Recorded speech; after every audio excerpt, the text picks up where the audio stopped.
దేవునికి మహిమ కలుగును గాక. ఆమె చెప్పండి. క్రీస్తు నందు ప్రియమైన దేవుని పరిశుద్ధ ప్రజలారా, మంచివాడు మహోన్నతుడు, పరిశుద్ధుడు అతి పరిశుద్ధుడు, నీతిమంతుడు, నిత్య నివాసి అయినటువంటి యెహోవా ఇలాగూ సెలవిచ్చుచున్నాడు. యోవేలు గ్రంథంలో ఉన్నటువంటి మాటను మరొకసారి చదువుదాం. ఇప్పుడైనా మీరు ఉపవాసం ఉండి కన్నీరు విడిచుచు దుఃఖించుచు నా యొద్దకు రండి. ఉపవాసం ఉండండి, కన్నీరు విడవండి, దుఃఖపడండి, నా దగ్గరికి రండి. ఇవన్నీ అయిన తర్వాత రమ్మంటున్నాడు దేవుడు. అంతే కదా. ఈ ముందు ఉపవాసం ఉండండి, తర్వాత కన్నీరు విడవండి, దుఃఖపడవండి, ఎన్నో చెప్పచ్చు. ఏడవండి, బాధపడండి, శ్రమ పడండి.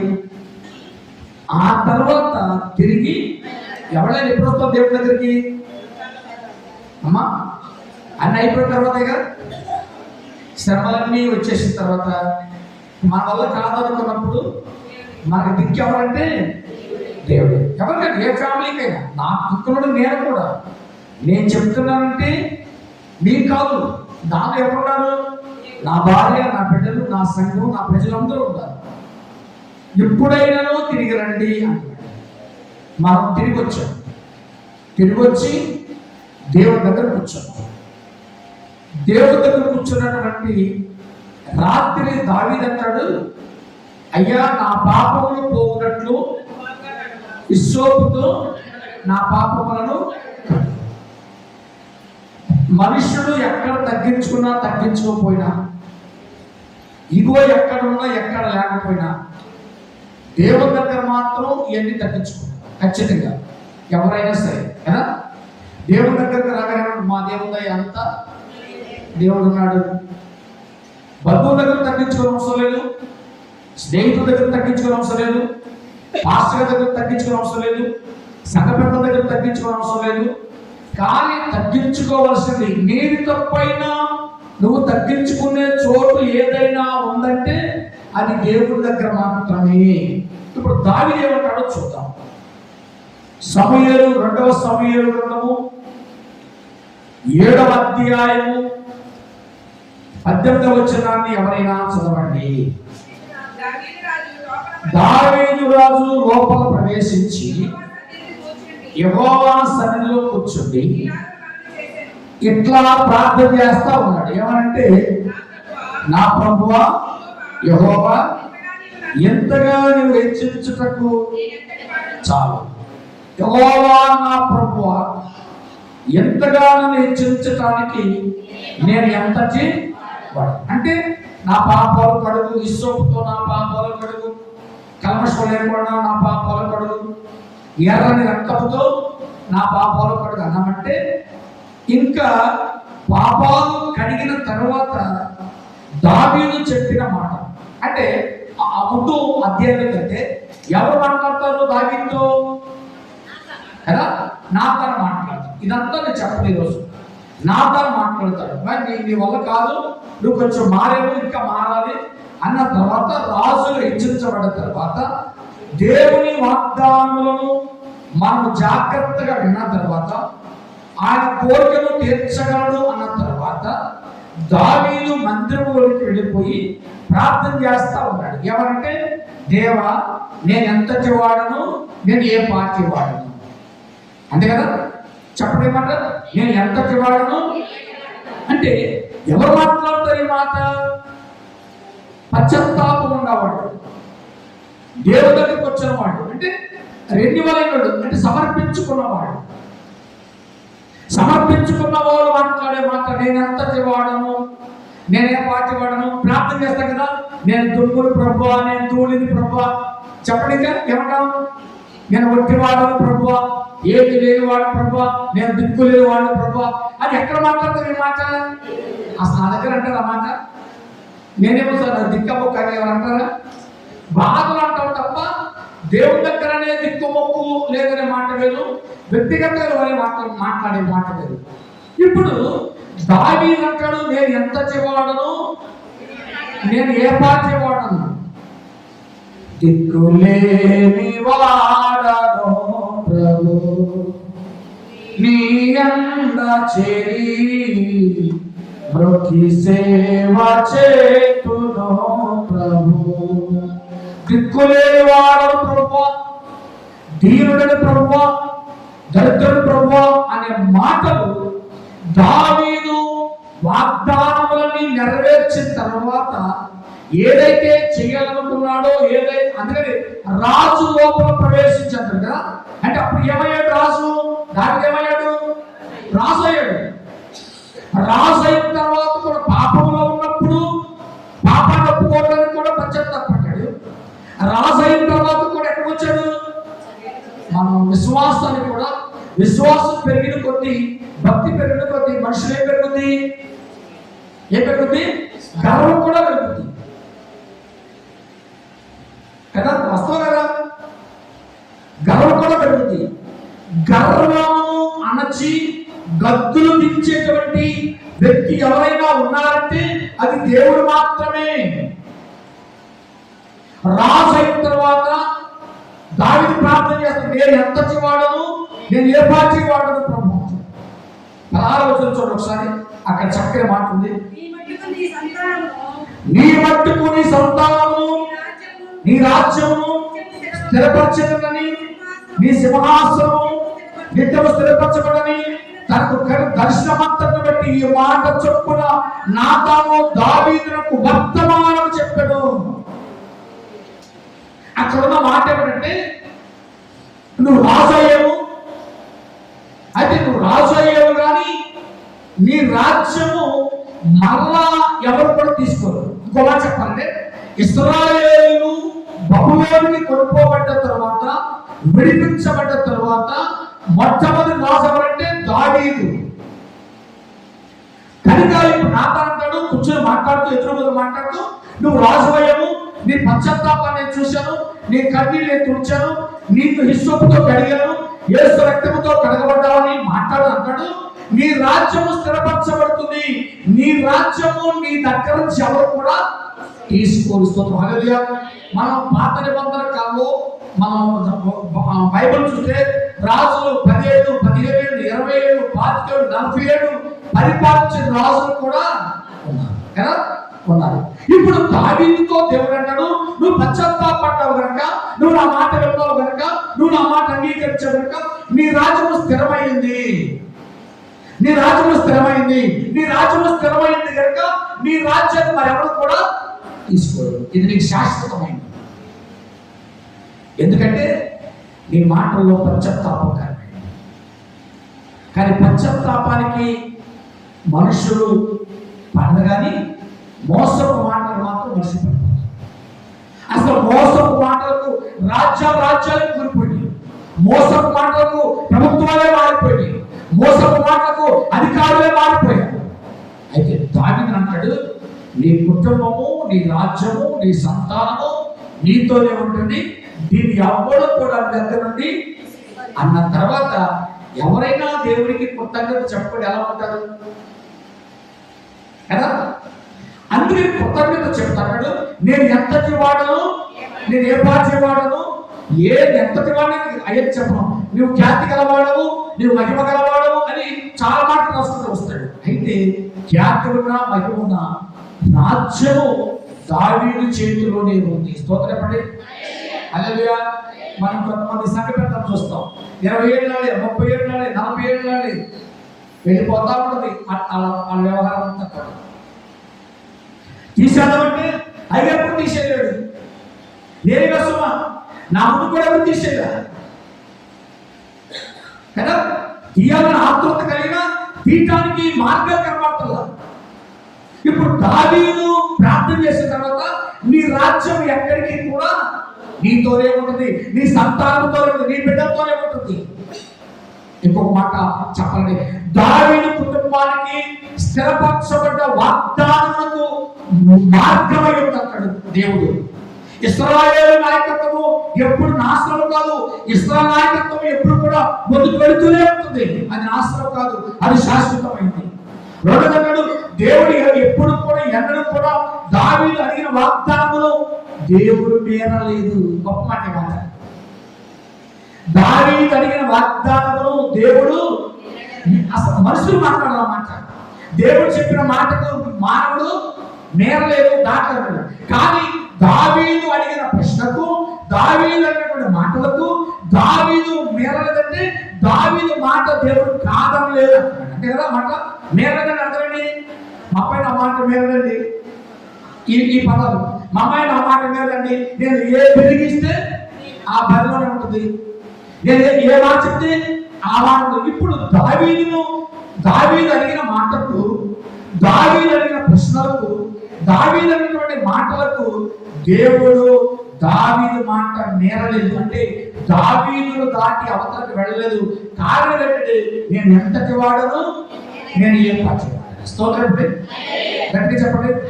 మరొక విషయం ఏంటంటే ఇశ్రాయేలు చెరపట్టబడ్డ తర్వాత వంశము పాలన వారికి వెళ్ళిపోయింది. దావీదు వంశములు ఒక రాజు స్థిరపరచబడ్డాడు. ఏ వంశములు? ఈ దావీదు కాదు, దావీదు వంశములు. దావీదు వంశం ఎక్కడ ఉంది? మత్తయి సువార్త 1వ అధ్యాయంలో అబ్రహాము నుండి, అబ్రహాము మొదలుకొని ఋతు కదా. ఇశ్రాయేలు బబులోను కొనుక్కోబడ్డ వరకు, ఇశ్రాయేలు బబులోను కొనుక్కోబడ్డ కానించి ఎవరు? ఋతు వరకు, ఋతు మొదలుకొని యేసుక్రీస్తు వరకు. కానీ 14 తరాలు మితించిపోయినా ఇశ్రాయేలు శాశ్వతంగా ఉన్నారు, మిగిలిపోయారు. అంటే వారి వంశము ముందుకు వెళుతూనే ఉంది. అంటే వారు స్థిరపరచబడ్డారు. స్తోత్రం. హల్లెలూయా. ఇది స్థిరపరచబడ్డారు. మనం కూడా స్థిరపరచాలి. అయితే ఈ స్థిరపరచబడాలంటే ఒక మాట ఏంటంటే కల్మషములో నుండి బయటికి రావాలి. చెప్పండి. కల్మషం అంటే ఆలోచన, అంటే చెడ్డ ఆలోచనలు, చెడ్డ తలంపులు. కదా, మీ పాపములు నాకు ఎట్ట కనబడుతున్నాయి? అంతకుముందు ఏమంటే మురికి ఉండేవారు అంటారు. ఒకసారి బయట చూద్దాం. మీరు మీ రాజ్యము స్థిరపరచబడాలి. ఈ వెంకటేశ్వరు మీరు అనుకున్న వాగ్దానము దేవుడు నెరవేర్చాలంటే, ఈ వెంకటేశ్వరు మీ ఆలోచన, మీరు చాలా మంది ఆలోచనలు ఉంటాయి. నా పిల్ల పెళ్లి చేయాలి, నా పిల్లడు పెళ్లి చేయాలి, నా కొడుకు ఉద్యోగం కావాలి, నా పిల్లడు ఎగ్జామ్ లో పాస్ అవ్వాలి, నా వ్యాపారం బాగుండాలి, నేనైతే నా సేవ బాగుండాలి, నా సంఘం బాగుండాలి. ఎవరో ఒకరు కోరికలు రాకోకుండా, కోరికలు లేకుండా ఇక్కడ ఎవరు కూడా ఏదో ఉద్దేశంతో ఖచ్చితంగా ఎక్కడికి వస్తాం? అసలు ఉద్దేశం లేకుండా దేవుడి దగ్గరికి ఏం పని? మనకు అవసరం లేకపోతే, మనకు అవసరాలు లేకపోతే దేవుడు మనకి ఏం అవసరం? అసలు దేవుడు ఎందుకు? అవసరాలు తీర్చలే కదా. నాకు అవసరాలే లేనప్పుడు, నా కుటుంబానికి గాలి వదిలేసినప్పుడు, నా బిడ్డలకు గాలి వదిలేసినప్పుడు, నా సంఘానికి గాలి వదిలేసినప్పుడు నాకెందుకు దేవుడు? నాకెందుకు సేవ? ఎవరు వస్తారు దేవుడి దగ్గరికి? ఎవరు వస్తారు? ఎన్ని వాళ్ళకంటే భారము కలిగి బిడ్డల పట్ల, కుటుంబం పట్ల ఏ మనుషుడైతే శాశ్వతమైనటువంటి స్థిరమైనటువంటి పునాది కావాలనుకుంటాడో ఆ మనుషుడు మాత్రమే దేవుడి దగ్గరికి వస్తాడు. ఇప్పుడు దేవుడి దగ్గరికి వచ్చిన వారు ఏమంటాడు? దావీదు నేను ఎంతటి వాడను? ఆ మాట అనే ముందు దావీదు మనసులో ఏం లేదు? ఏం లేదు? కల్మషం లేదు. కల్మషం లేకపోతే రెండుగా జరుగుతుంది. ఈ మధ్య నేను ఈ సంగతి చెక్కు రాసి ఈ అలవాటు ప్రకారం జనవరి నెలలోని అలవాటు ప్రకారం 2026 అయిపోయి 2025 చేసేసారు రొటీన్గా. అంటే 1/2025 చేస్తే ఇప్పుడు 12 నెలలు వెనకెళ్ళి చెక్కు చెల్లదు. ఇప్పుడు చెక్కు చెల్లగా 6 నెలలు 3 నెలలు మినిమం ఉంటుంది. 25 జనవరిలో రాసిన చెక్కు మనకి జనవరి దాదాపు 11 ఏళ్ళు. సరే ఏమవుతుందని తింటే 5 ఏం చేశాను చెప్పడమా? 5 ఏం చేశాను? ఇది తీసుకెళ్ళి మీరు దాచుకున్నాను బ్యాంక్ అయితే మచ్చడు సిస్టమ్ మారిపోయింది. చాలా నేను రోజు వస్తున్నాను మీ బ్యాంక్, నువ్వు రోజు వస్తే రాదు, మాకైతే మార్పు నువ్వు రోజు వస్తే నువ్వు దిద్దించక నేను ఓకే చేయగలరా? నేను బాగా తెలుసు, ఎందుకంటే వారం ఒకసారి అంతా కదా. నేను బాగా తెలుసు సార్, నువ్వు నాకు తెలిస్తే నేను నీ తెలిసి తీరవుతాను. ఇప్పుడు దావీదు దేవుడి దగ్గరకు జరిగిన తర్వాత దావీదును దేవుడు ఏమంటే నువ్వు వచ్చే నీవు కల్మషం లేకుండా మచ్చ లేకుండా అంటాడు బైబిల్ చూద్దాం. 2 కొరింథీ పత్రిక 7:1, 2 కొరింథీ 7:1. కల్మషం లేకుండా దేవుడి దగ్గరికి ఈ వాగ్దానములు ఉన్నవి దేవుని భయముతో పరిశుద్ధతను సంపూర్తి చేసుకును. శరీరమునకును ఆత్మకును కలిగిన సమస్త కల్మషముని మిమ్మల్ని మీరు ఏం చేసుకోవాలి? మిమ్మల్ని మీరు ఎంత మంచి మాట. హల్లెలూయా, హల్లెలూయా. కల్మషములోకి కల్మషములో ఉన్నారంటే మీరు పరిశుద్ధతను సంపూర్ణం చేసుకుంటే ఈ 46 దినాల్లో మన పరిశుద్ధత, మన ఆత్మ, మన శరీరము ఏమైపోయి పరిపూర్ణంగా సంపూర్ణంగా మారాలి. ఏప్రిల్ అయిన తర్వాత అది వేరే విషయం. కనీసం నువ్వు తీసుకున్న తీర్మానంలో రెన్యువల్లో కనీసం 40 days నువ్వు జాగ్రత్తగా ఉండాలి. అంటే సంవత్సరాల తరబడి ఉండాలి, ఉండకూడదు. ప్రతి 40 రోజులు 360 రోజులు ఉపవాసం ఉండలేదని చెప్తున్నాను. తర్వాత మరి మార్పు తప్పని చేస్తున్నాను. ఇప్పుడు దావీదుతో దేవుడు అంటాడు, నీవు తిరిగి వచ్చావు బాగానే ఉంది, తిరిగి వచ్చిన నీవు ఎవరు ఉండాలి? కల్మషము లేని వాడవై ఉండాలి. కల్మషము లేని వాడు మాత్రమే నేను ఎంతటి వాడను నేనే పరిచయవాడు అంటాడు. కల్మషము లేని వాడు మాత్రమే ఎదుటి వాడు స్నేహితుని కబూలించుకుంటాడు. కల్మషము లేని వాడు మాత్రమే ఎదుటి వాడితో ఫెయిల్గా మాట్లాడతాడు. అందుకని దేవుని వాగ్దానములను మనము జాగ్రత్తగా వినాలి. ఆయన కోరికలు తీర్చగలిగే వరము దేవుడు మాత్రమే ఇవ్వగలడు. ఇప్పుడు మీ పరిశుద్ధతను మీరు ఎలా కాపాడుకోవాలి? సంపూర్ణంగా అండి. యేసు గారు ప్రార్థన పెట్టారు. ఏ రాత్రి చెప్పడం? ఏ రాత్రి? సంపూర్ణ అంటే సంపూర్ణత అంటే ఏంటి? సాయంకాలం 7 గంటల కాడి నుంచి తెల్లారి ఎప్పటి వరకు మీ సంపూర్ణత మీ మనసులో చెప్పండి. సరే, రానివాడు ఓకే వదిలేద్దాం. మీ సంపూర్ణత అంటే ఎన్నింటిగా చెప్తాను? నేను చర్చ ఎన్నింటిగా చెప్తాను? 9:30 అని చెప్తాను. 1 గంట వరకు సంపూర్ణరాత్రి. సరే, ఇదన్నా సంపూర్ణంగా నెరవేరుస్తానా? లేదు. ఎప్పుడు స్టార్ట్ అవుతుంది? అన్ని సర్దుకుని 9:30 కాదు, వచ్చేటప్పుడు 10 కొత్త ప్రభు స్తోత్రమే. నిజం చెప్పండి. అంటే అందరూ ఇంట్లో వస్తామా? నేను 10 మంది టైంకి వస్తారు. ఓకే, 11:30 వస్తాం, అరగంట వాకిలు పడ్డాం, రాణించి బీదలుతాం, ప్రశాంతంగా వెళ్ళి తప్పట్లో మేము. కానీ అలా ఉండకోకుండా ఉంటే బాగుండని చెప్పారు అంతే. ఇప్పుడు అంటాడు, నీవు మంచివాడవే, నీ పశ్చాత్తాపం నాకు తెలుసు, నువ్వు క్షమాపణ వచ్చావు తెలుసు. అయితే వచ్చిన నీవు ఎలా ఉండాలి? పరిశుద్ధతను భయముతోను పరిశుద్ధతను సంపూర్ణంగా కాపాడుకోవచ్చు. శరీరమునకును ఆత్మకును కలిగిన సమస్త కల్మషం. దేని కలిగింది కల్మషం? శరీరానికే కాదు, ఆత్మ కూడా కలిగింది. శరీరం చూస్తాడు దేవుడు అన్నాడు. అసలు నీకు తెలుసు, దేవుడు ఆత్మ కంటే ముందు ఏం చూస్తాడు? శరీరాన్ని చూస్తాడు. నీ ప్రవర్తన బైబిల్ ఉంది, నీ ప్రవర్తన అంతటికి దేవుడికి అంగీకారముగా కట్టాడు. ఆ దేవుడు చూసేది శరీరం. చాలా మంది దగ్గర అంటారు, అయ్యో దేవుడు ఆత్మ చూస్తాడయ్యా. శరీరం అసలు నీ శరీరం క్లియర్ అయిన తర్వాతే ఆత్మ దగ్గరికి వెళ్తాడు. దేవుడు ఆత్మ అవసరం కదా, నీ భక్తులు కదా. ఒక 4 రోజులు స్నానం చేయబోతే శరీరము పరిశుద్ధతగా ఉండాలి, ఆత్మ కూడా పరిశుద్ధంగా ఉండాలి. దేవుడు శరీరం మన వల్ల దేవుడు శరీరం చూడలేదు, శరీరం చూడలేదు దేవుడు అని మా గురు చేతులు లేదా స్త్రీ మీద గుడుకు కట్టుకుని గుడికి వస్తావా?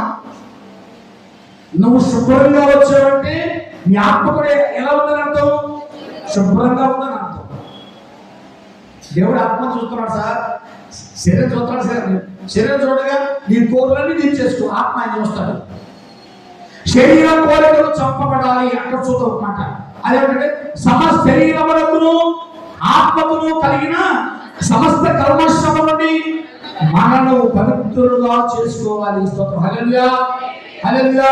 క్రీస్తునందు ప్రియమైనటువంటి దేవుని బిడ్డలారా, ఎవరు శరీరాన్ని ఆత్మను కల్మషం లేకుండా చేసుకుంటారంటే ఏ మనుషుడైతే పశ్చాత్తాపంలోకి వస్తాడో, ఏ మనుషుడైతే రిపిటేషన్లోకి వస్తాడో, ఏ మనుషుడైతే రెగ్యులర్లోకి వస్తాడో ఆ మనుషుడు శరీరాన్ని శుభ్రం చేసుకుంటాడు, ఆత్మను కూడా. నా ఉపవాసం ఉన్నప్పుడు కూడా అన్ని శుభ్రపడ్డా కదా. మన ఆలోచన మారుతుంది, మన డ్రెస్ కోడ్ మారుతుంది, మన మన మన మన బాడీ విధానం మారుతుంది, తలస్నానం నీటి అన్నీ ఉంటాయి. అందుకంటే మేము చేసేది ఎలా ఉందో తెలుసా? నీ ప్రార్థన నేను విన్నానయ్యా, అయితే బాగానే ఉంది, కానీ ఇప్పటి నుంచి కూడా నువ్వు ఎలా ఉండాలి? కల్మషము లేని వాడిగా ఉండాలి. స్తోత్రం. హల్లెలూయా. రెండోది ఏంటంటే పాపము చేయకూడదు. 2 పేతురు చూడండి, 2వ అధ్యాయం 22వ వచనం. 1 పేతురు 2:22.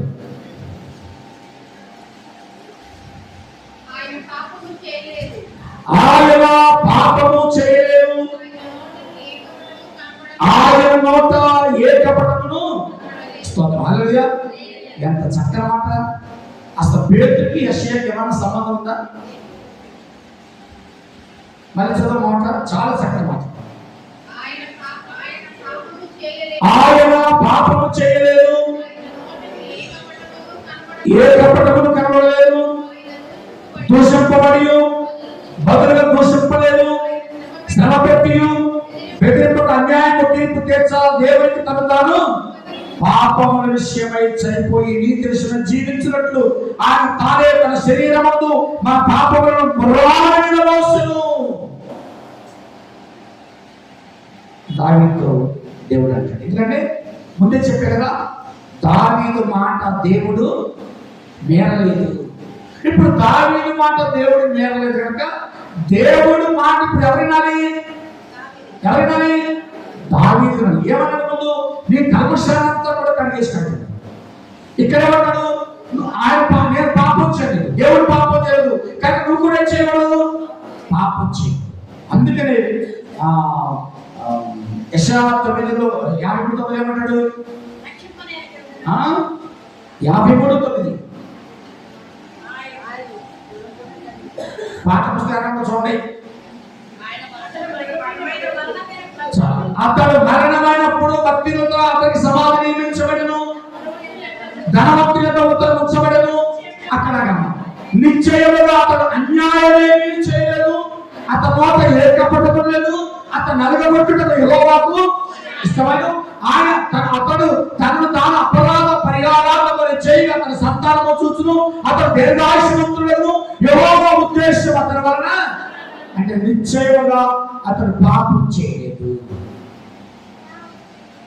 దావీదు చెప్పిన బాగానే ఉంది, నేను ఎంతటి వాడన్నా బాగానే ఉంది, నేను ఎవరి ప్రభావం బాగానే ఉంది, అయితే పాపము చేయకూడదు.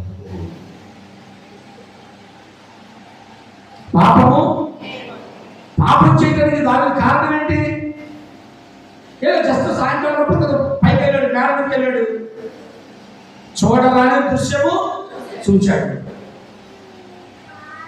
చూడరాని దృశ్యము కనులు గాంచినాను, హద్దు మీరినాను, బుద్ధి వీడినాను, హద్దు మీరినాను, బుద్ధి వీడినాను, లేదు నాకు గమ్యం, ఎరుగనైతి మార్గం. ఒక్క మాట చాలు, ఒక్క మాట చాలు, ఒక్క మాట చాలు ప్రభు. ఒక్క మాట చాలు, ఒక్క మాట కాదా? ఒక్క మాట చాలు ప్రభు,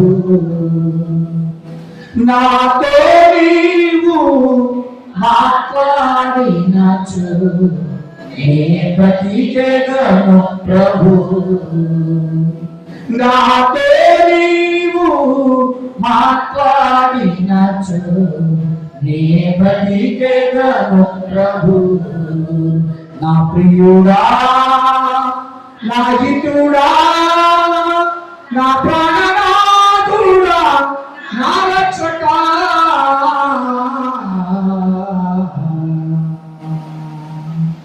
బాగానే ఉన్నావు, చక్కగా ఉన్నావు, అయితే పాపము చేయకూడదు. అనవసరంగా పైకి వెళ్ళావు, అనవసరంగా పాపం పైకి వెళ్ళబోతే పాపం పడేవాడు కాదు. మనకు కూడా ఇలాంటి ఆరాధనలో చూడరాని దృశ్యము ఎన్నడూ కూడా మన కళ్ళబట్టి కూడా చూడకుండా ఉండటానికి మనం పరీక్ష చేసుకోవాలి. మనం పరీక్ష చూడండి, పేతురు 2:22 అదే మాట చూద్దాం. పాపము చేయలేదు, కపటము లేదు, దూషించబడికి బదులు దూషింపలేదు, దూషించాల్సింది పోయి, తిట్టాల్సింది పోయి, కొట్టాల్సింది పోయి, రాళ్ళు విసిరాల్సింది పోయి, అమ్మా నేను ఎవరు కొట్టలేదా, నేను కూడా ఎన్నడూ కూడా ఎన్నడూ కూడా పాపం చేయను. ఇది ముద్దుందా లేదా? 2 పాపం చేశారు, పాపం చేస్తే కొట్టలేండి, ముద్దు పెట్టుకున్నారండి, అలా ఇంకెన్నడూ కూడా పాపం చేయను.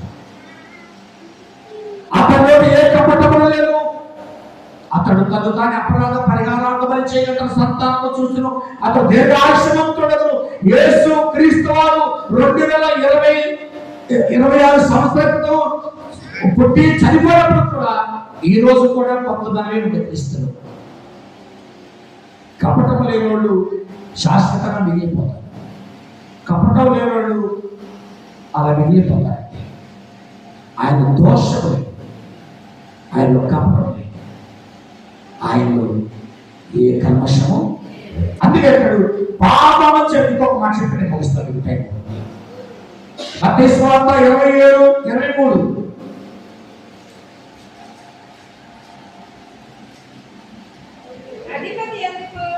అధిపతి అందుకు ఇతడు ఏ దుష్కారము చేసినని వారు అనగా వారు శిలువలో కేకలు వేశాడు.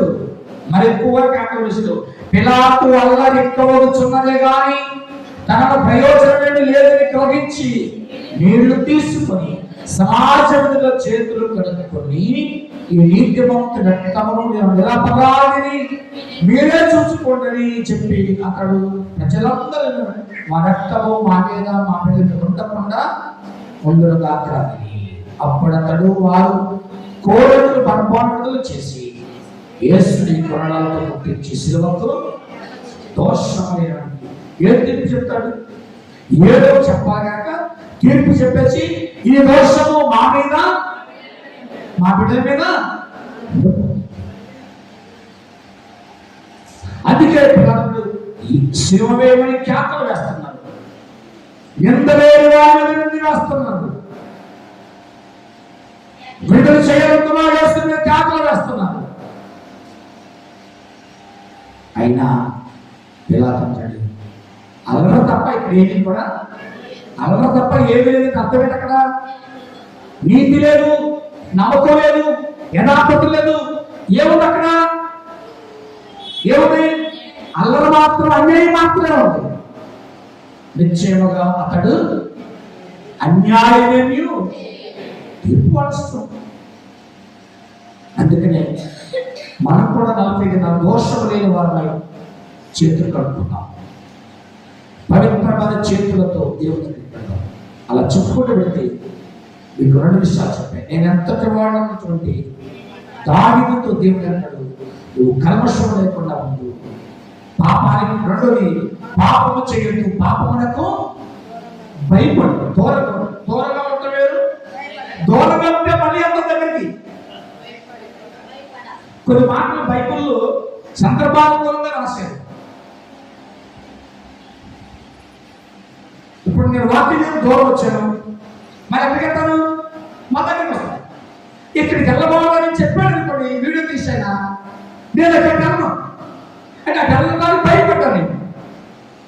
కానీ పాపానికి దూరంగా ఉంటున్నాను. అసలు మా దూరం ఎందుకు, దగ్గర ఎందుకు?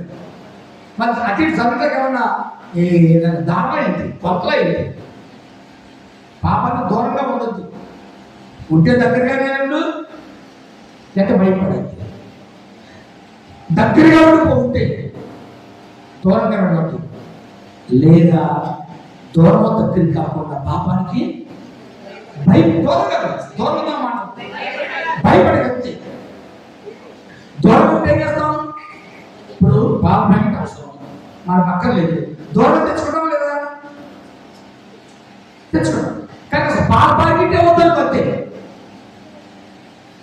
అసలు పాపమే వద్దనుకుని భయపడితే పాపం లెక్కలేదు. దూరం అయ్యామనుకో మళ్ళా ఏదో రోజు ఏమవుతాం? 45 రోజులు ముందుకు ఏమవుతారు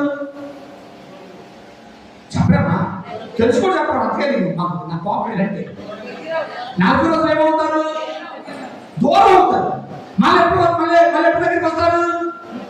వెళ్ళిపోయి గొడవలో అవుట్ 4 పూట వెళ్ళిపోయి ఆ మొక్క అయిపోయిన తర్వాత మళ్ళీ ఎప్పుడు వచ్చేస్తారు? చెప్పరా? మన దగ్గర అంటే భయపడితే అసలు నాకు పట్టిన అవసరం, ఆ బట్టలు వేసుకున్న అవసరం. భయం ఉంటే కనుక ఏం వేసుకుంటున్నావు? మార్పు చెందుతున్నావు. ఆ దూరం వెళ్తే మన దగ్గరికి వస్తావు. ఎక్కడికి వెళ్ళకూడదు? దూరం వెళ్ళకూడదు. పాపానికి దూరంగా ఉండకూడదు. పాపానికి అది కావాల్సింది. పాపానికి దూరంగా ఉంటే ఇక్కడ అక్కడే ఉంటాం, కావచ్చు వెళ్ళిపోతాం. పాపానికి భయపడవద్దు, ఎక్కడికి వచ్చేస్తాం? 2 వాళ్ళకి వచ్చేస్తాం. పాపానికి భయపడతాం, క్రీస్తు దగ్గర అవుతాం. నిలబడండి, ప్రార్థన చేసుకున్నాం. ఈరోజు దావీదు, నేనెంతటి వాడను, నేనే పాత్ర. మీరు ప్రార్థనలో పురాస్తవారు ప్రార్థన చేస్తారు. ప్రార్థన చేసుకున్నాం. ఒక అనౌన్స్మెంట్ వినండి. రేపు మాకు తెలిసిన సేవకులు ఒకరు వస్తున్నారు. అవకాశాన్ని బట్టి వారు మనకి రావచ్చు. మంచి సేవకులు మంచి వాక్యం చెప్తారు. దయచేసి సమయాన్ని గమనించి రావాలని కోరుకుంటున్నాం. కోరాల్సిన వారు ప్రార్థన చేస్తారు. ఓకే చిన్న ప్రార్థన చేసుకున్నాం. దయచేసి నిలబడతాం.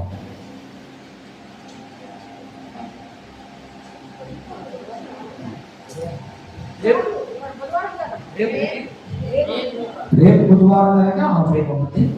మనం బస్సు బుధవారం ఆఫ్లైన్ తెలియదు, కంటిన్యూ బుధవారంలో ఆఫ్లైన్.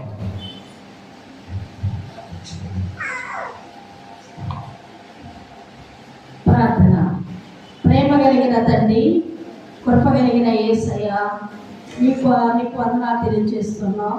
నీ పాదాల చెంతకు మేము వచ్చాము తండ్రి. మమ్మల్ని ఒకసారి జ్ఞాపకం చేసుకునండి. మేమందరము కూడా ప్రభు హృదయ సమర్పణ కలిగి నీకు ఇష్టమైన బిడ్డలుగా జీవించడానికి సహాయం చేయండి. దావీదు భక్తుడు అంటున్నాడు కదా, అయ్యా నేను ఎంతటి వాడను, ఏ పాటి వాడను అంటున్నాడు. మేము ఎంతటి వాడము ప్రభు, మమ్మల్ని మీ పోలికగా నిర్మించుకొని ఈ సృష్టిలో గొప్ప యోగ్యమైన బిడ్డలుగా చేసినందుకు నీకు వందనాలు తెలియజేస్తూ ఉన్నాం. నీ కృప మహోన్నతమైనటువంటి కృప, నీ కృప ఆశ్చర్య కార్యాలు చేసేది తండ్రి, నీ కృప అద్భుతాలు చూపించేది తండ్రి. ఈ 40 దినాలు కూడా ప్రభు పేరు పెట్టి ప్రతి బిడ్డతో మీరు మాట్లాడండి తండ్రి. మాట్లాడేది మీరు యేసయ్యా. ప్రతి ఒక్కొక్కరిని జ్ఞాపకం చేసుకోమని వేడుకుంటున్నాం. వారి కుటుంబాల్లో అవసరం తీర్చమని వేడుకుంటూ ఉన్నాం. ఎవరి అవసరంతో ప్రభు మీ సన్నిధికి వచ్చి విజ్ఞాపన చేస్తున్నారు, వారితో మీరు మాట్లాడండి. వివాహాల కొరకు ఎదురు చూస్తున్న బిడ్డలు, ఎవరొస్తున్న బిడ్డల కొరకు నీకు వందనాలు. బిడ్డలను దీవించండి. చదువుతున్నటువంటి విద్యార్థుల కొరకు నీకు వందనాలు. వారు రాస్తున్న ఎగ్జామ్స్ కొరకు నీకు వందనాలు. ఈ దినాన సెకండ్ ఇయర్ బిడ్డలు ఎగ్జామ్స్ రాస్తున్నారు ప్రభావ.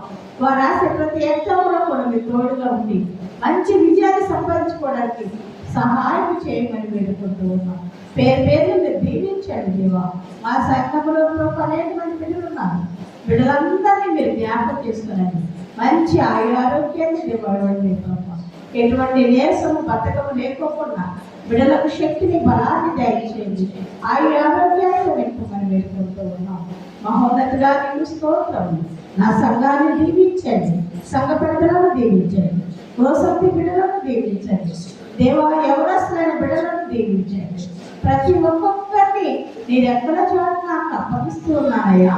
ప్రతి వారి జీవితంలో మీరు మేలు చేయండి తండ్రి. ప్రతి వారితో మీరు మాట్లాడండి. ఇది నా మాట్లాడారు కమిటర్ గారు దానియల్ రాజు గారి యొక్క జన్మదినం ప్రభా. ఆ బిడ్డకి ఇచ్చినటువంటి దయాకిరీటం కొరకు నీకు వందనాలు. ఆ బిడ్డ చేస్తున్న రాజ్య పరిపాలన కొరకు నీకు వందనాలు. దేవ ఈ రాష్ట్ర పరిపాలనను మీరు దీవించండి ప్రభా. ఊహించలేనటువంటి రీతిగా మేలుతో నింపే దేవా నీకు స్తోత్రం చేస్తున్నాం. నీ కుమారుడు తిరుగుతూ ఉన్నప్పుడు ప్రభా ఎటువంటి ఇబ్బంది లేకుండా మంచి ఆరోగ్యాన్ని దయచేయండి.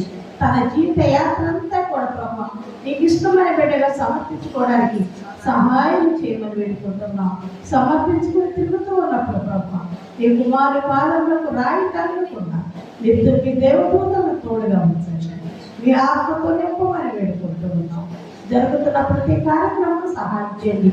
నీ కుమారుడికి దయాకిరీటాన్ని మెండుగా పంపించండి. నీ దగ్గర సర్వ సంపదలు లేదండి. ఆ సంపద నీ కుమారుడికి ఏది కావాలో అది సమృద్ధిగా దయచేయమని వేడుకుంటున్నాం. ఇక్కడ చేరిన మమ్మల్ని అందరూ మీరు దీవించండి. మా రక్షణ సైన్యాన్ని మీరు దీవించండి.